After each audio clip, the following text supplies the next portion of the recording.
dhe administrata publike të ketë një mesazh sot që absolutisht ne jemi për konsolidimin e administratës publike, ne jemi për gjithë investimin që ka bërë shteti shqiptar për administratën publike dhe askush që ka shkelur ligjin nuk do të ndëshkohet absolutisht, por ata që kanë shkelur ligjin patjetër që do të përballen përpara drejtësisë. Vetëm 400 lidhje nepotike ke dogan tatime sot që flasim. Në rregull, por administrata publike që ka zbatuar ligjin absolutisht ka mbështetjen tonë më të madhe dhe pa dyshim që ata nën presionin mësuesit e di për çfarë udhëzohen sot për të bërë like e share. Një mësues në vend të edukoj fëmijën, duhet bëj like e share në një presion të jashtëzakonshëm. Dhe pavarësisht gjithë hezitimit të tyre do të jetë një votë masive ndëshkuese për këtë qeveri dhe për këtë po luftojmë çdo ditë për të sqaruar qytetarët, për t'i bërë dhe për të folur për xhepin e tyre, për të folur për familjen e tyre, për ekonominë e tyre. Dhe lufta do të vazhdojë deri ditën e fundit. Partia e Lirisë garon në këtë zgjedhje 4 kandidat për deputet në listë të mbyllur, si pjesë e marrëveshjes, një replik me Sionën, ne vim me 120.000 vota në këtë koalicion, në 2021-shin, në 2021 ai është fakti i fundit që ka LSI-a në raport me elektoratin. Është fakt shumë i vjetër. Dhe duhet ishin 10 deri në 12 deputet. Është fakt shumë i vjetër. Kanë qenë negociata, kemi arritur në këtë marrëveshje, kemi 8 kandidat në listë hapur dhe këtu po përmend që nga Viktor Tusha, një ish kryetar i Bashkisë Lezhës me një eksperiencë të jashtëzakonshme, një personalitet që po bën një fushat të jashtëzakonshme që ka probabilitet shumë të madh për të marrë mandat.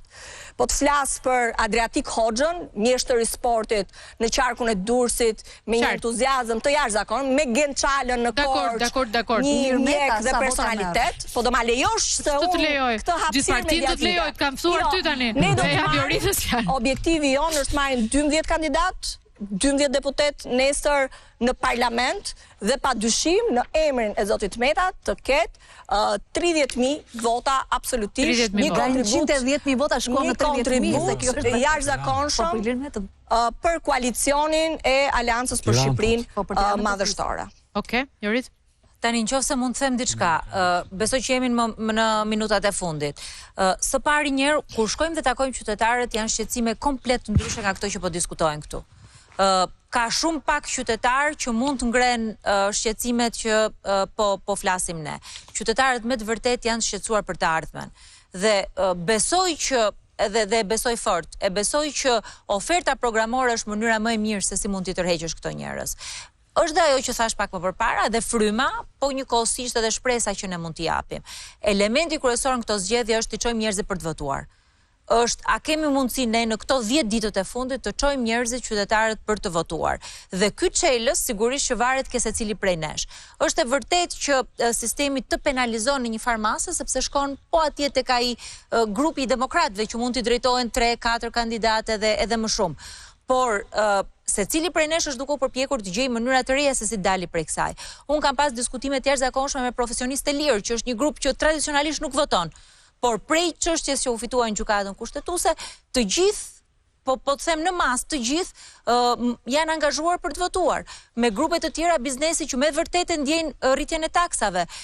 Po qoftë edhe pensionistët, është thyer ajo tabuja që tradicionalisht pensionistët votojnë të majtën, sepse sot në fund ditës mbas 12 vitesh, njerëzit janë duke bërë dhe llogaritë thjeshta. Janë duke bërë dhe llogaritë thjeshta familjare ashtu siç e bëni dhe ju.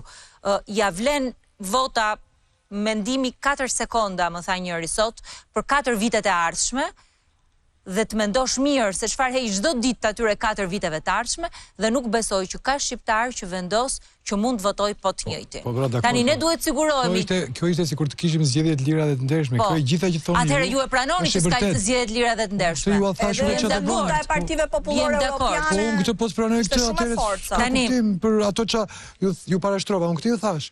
Ju po flisi për një fushat amerikane thash. Unë po flas ato që po bëjnë në terren. Ajo administrata shkret bëhet akoma edhe më problematike se gënjen. Nuk e besoj që ta mbaj mirë nga njëri krap, do votoj se i kërkojnë. Arion, nëse mund të lutem. Sot Arion, nëse mund të them diçka, nëse mund. Kjo ishte pyetja që domethënë kërkoja të Arion, të thoshta përpara. Besoj që e ke dëgjuar që flasim sikur është Dakor, jeni fushat. Në qoftë se më lë ta përfundoj. Ju nuk mund ta thoni që e kam shumë të vështirë që të flas sipër. Të ndershme, jo, mbarova. Tani, besoj që dëgjove që Parlamenti Evropian kishte dëgjes për zgjedhjet në Shqipëri. Nuk mjafton. Besoj që dëgjove diskutimin që ka pasur në Kongresin e EPP-s 2 ditët e fundit. Ka një ndërgjegjësim shumë të madh për edhe vëmendje të madhe për zgjedhjet në Shqipëri. Unë nuk besoj që ka përndryshuar Partia Socialiste. Raportet e Odirit do ta dimne si janë zgjedhjet këtu. Jo, s'po them raportet e Odirit. Po them vëmendja e shtuar që nuk ka qenë më përpara. E kam shumë të vështirë të kërkoj ndjesë.